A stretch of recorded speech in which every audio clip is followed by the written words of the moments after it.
നമസ്കാരം. മലപ്പുറം സംസ്ഥാനം നടന്ന പകുതി വില തട്ടിപ്പിൽ നജീബ് കാന്തപുരം MLA-ക്കെതിരെ പെരിന്തൽമണ്ണ പോലീസ് കേസെടുത്തു. പുലാമന്തോട് സ്വദേശിനി അനുപമയുടെ പരാതിയാണ് പോലീസ് കേസെടുത്തിരുന്നത്. വഞ്ചനക്കുറ്റത്തിനുള്ള വകുപ്പുകളാണ് MLA-ക്കെതിരെ ചുമത്തിയിട്ടുള്ളത്.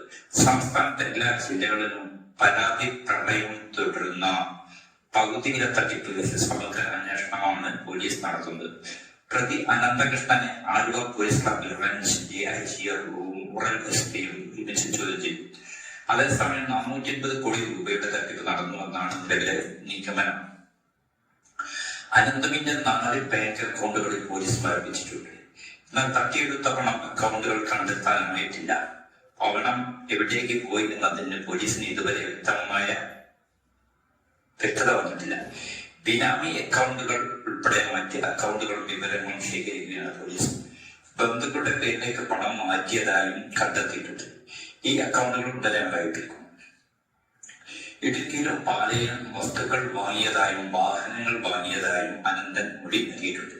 രാഷ്ട്രീയ നേതാക്കൾക്കോ മറ്റ് VVIP-കൾക്കോ പണം നൽകിയതായി അനന്തു സമ്മതിച്ചിട്ടില്ല. അനന്തുവിന്റെ പണമിടപാടുകളും പണം കൈമാറിയതിന്റെ ബാങ്ക് രേഖകളും പൂർണ്ണമായും പരിശോധിച്ച് വ്യക്തത വരുത്താനുള്ള ശ്രമത്തിലാണ് പോലീസ്. കോടതിയുടെ സാമ്പത്തിക തട്ടിപ്പിനിരയിലും സംസ്ഥാനത്തിലുടനീളം കേസുകളുള്ളതിനാണ് പകുതി വില തട്ടിപ്പ് പ്രത്യേക അന്വേഷണ സംഘം ഉടനെ ഏറ്റെടുക്കാനാണ് സാധ്യത.